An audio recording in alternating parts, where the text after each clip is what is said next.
সবাইকে আজকের ম্যাথ ক্লাসে স্বাগতম। আজকে আমি অঙ্ক করব দ্বিতীয় শ্রেণীর অধ্যায় 2 যোগ ও বিয়োগ অধ্যায়ের 72 নম্বর পৃষ্ঠা। 16 বলা হয়েছে একজন চাষি নিজের জমি থেকে 326 বস্তা ধান পেয়েছেন এবং অন্যের জমি করে 125 বস্তা ধান পেয়েছেন। তিনি মোট কত বস্তা ধান পেয়েছেন তা গাণিতিক বাক্যে প্রকাশ করে নির্ণয় করো। তাহলে প্রশ্ন দেওয়া হয়েছে যে একজন কৃষক নিজের জমিতে ধান পেয়েছেন কত?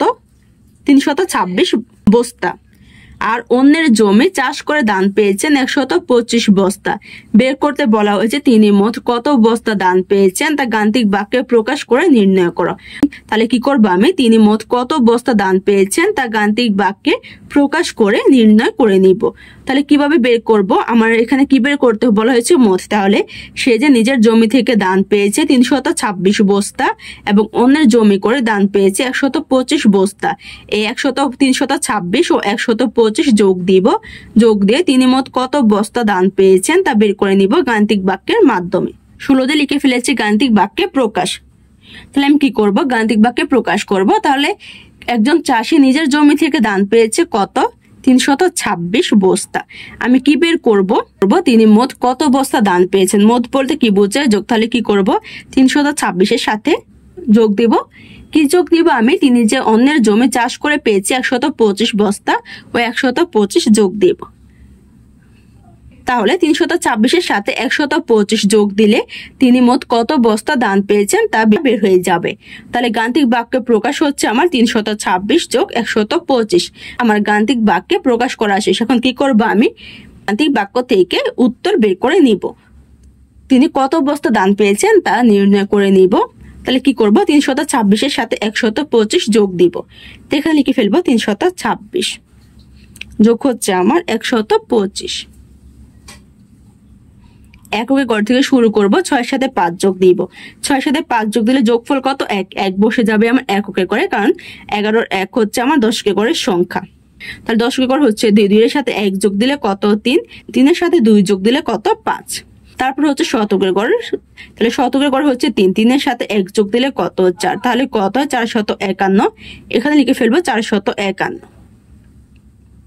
তাহলে তিনি কত বস্তা ধান পাবেন? 451 বস্তা। গাণিতিক বাক্যে প্রকাশ করা শেষ। লিখে ফেলেছি। সুতরাং তিনি মোট ধান পেয়েছেন 451 বস্তা। 16 এর উত্তর বের করা শেষ। 17 দেওয়া হয়েছে বিকাশ বড়ুয়া 1000 টাকা নিয়ে বইমেলায় গেলেন। বই কেনার পর তার কাছে 200 টাকা রইল। তিনি কত টাকার বই কিনলেন? তাহলে বিকাশ বড়ুয়া বইমেলায় নিয়ে গিয়েছেন কত? 100 টাকা। তারপর দেওয়া হয়েছে বই কেনার পর তার কাছে রইল কত? 200 টাকা। বের করব তিনি কত টাকার বই কিনলেন। তাহলে তার কাছে টাকা ছিল, বই কেনার পর রয়ে গেছে কত? 200। আমি বের করব যে বই কিনেছেন তিনি কত টাকা দিয়ে। তাহলে কিভাবে বের করব? তার কাছে যে টাকা ছিল 1000 টাকা, এই টাকা থেকে তার কাছে যে টাকা রয়ে গিয়েছে 200 তা বিয়োগ দিব। বিয়োগ দিলে তিনি কত টাকার বই কিনেছেন তা বের হয়ে যাবে। 17 লিখে ফেলেছি বিকাশ বড়ুয়া মেলায় নিয়ে গেলেন 1000 টাকা। বই কেনার পর তার কাছে রইল 200 টাকা। বের করব তিনি বই কিনলেন কত টাকা। তাহলে বই কিনছেন কত তা বের করব কিভাবে? তার কাছে যে টাকা ছিল এই টাকা থেকে বই কেনার পর তার কাছে টাকা রয়ে গিয়েছে তা বিয়োগ দিব। বিয়োগ দিলে সে কত টাকার বই কিনেছে তা বের হয়ে যাবে।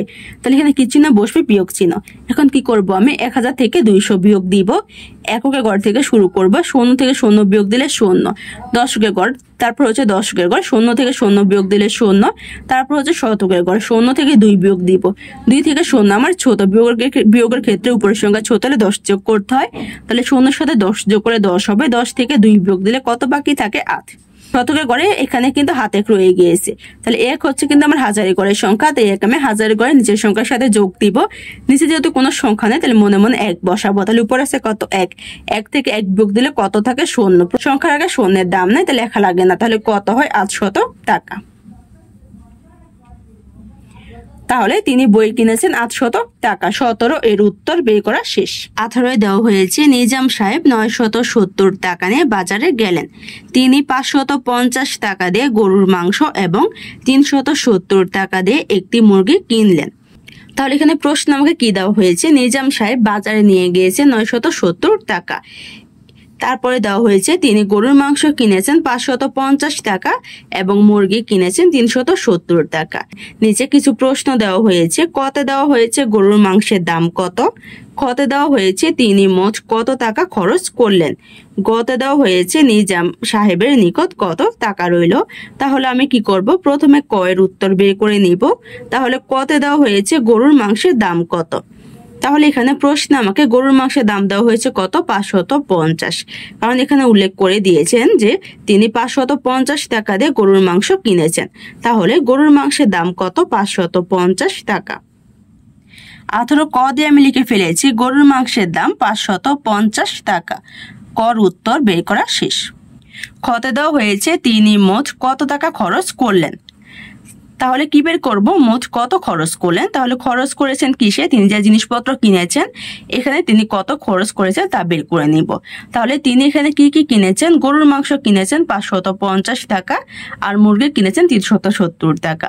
এখানে নেই তিনি কিনেছেন, কেনার সময় কি খরচ করেছেন টাকা। তাহলে যেহেতু এখানে তিনি গরুর মাংস এবং মুরগি কিনেছে তাহলে তার কিন্তু টাকা চলে গিয়েছে, মানে খরচ হয়ে গিয়েছে। তাহলে কি করব, আমি গরুর মাংসের 550 টাকার সাথে মুরগি যে কিনেছে 370 টাকা তা যোগ দিব।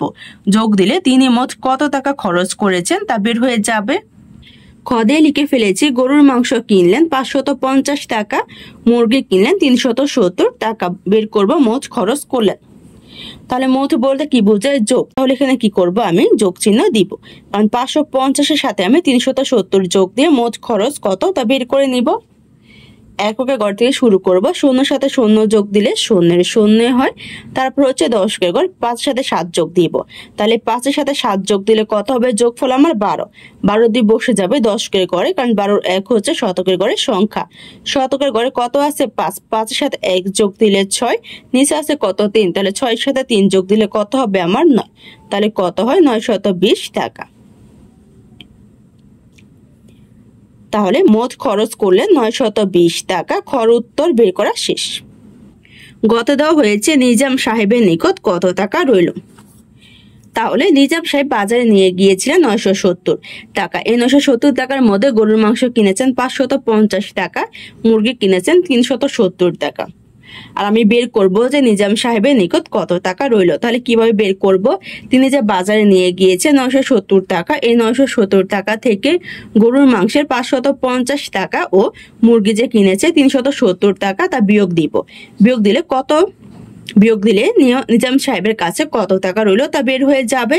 তাহলে দেখো খতে কিন্তু আমি মোট খরচগুলো যোগ দিয়ে যোগফল বের করে নিয়েছিলাম, যে গরুর মাংস 550 টাকার সাথে মুরগি কিনেছে 370 টাকা তা যোগ দিয়ে। তাহলে এখানে মোট খরচ কত বের হয়েছে, 920 টাকা। আমি কি করব, সরাসরি খরিকান থেকে মোট খরচ নিয়ে গড় এখানে নিজাম সাহেব যে বাজারে নিয়ে গিয়েছে 970 টাকা তা থেকে বিয়োগ দিয়ে দিব। বিয়োগ দিলে নিজাম সাহেবের নিকট কত রইল তা বের হয়ে যাবে। গদে আমি লিখে ফেলেছি বাজারে নিয়ে গেলেন 970, মোট খরচ করলেন 920। এখানে যে মোট খরচ করেছেন এই টাকাটা কিন্তু আমি খ থেকে সরাসরি নিয়ে এসেছি, কারণ খতে আমি গরুর মাংসের টাকার সাথে মুরগি যে কিনেছে ওই টাকা যোগ দিয়ে মোট খরচ বের করে নিয়েছিলাম। তো এখানে আমি সরাসরি খ থেকে মোট খরচ নিয়ে এসেছি 920। এখন আমি কি বের করব, যে তার কাছে কত রইল, মানে বাজার করার পর তার কাছে এখন কত রইল। তাহলে তিনি বাজারে নিয়ে গিয়েছিলেন 970 টাকা, এই টাকা থেকে আমি 920 টাকা বিয়োগ দিব। বিয়োগ দিলে তার কাছে কত রইল তা বের হয়ে যাবে। তো এখানে কিছু না বসবে আমার বিয়োগ চিহ্ন। এখন আমি 970 থেকে 920 বিয়োগ দিব। এককের ঘর থেকে শুরু করব। 0 থেকে 0 বিয়োগ দিলে 0 হয়।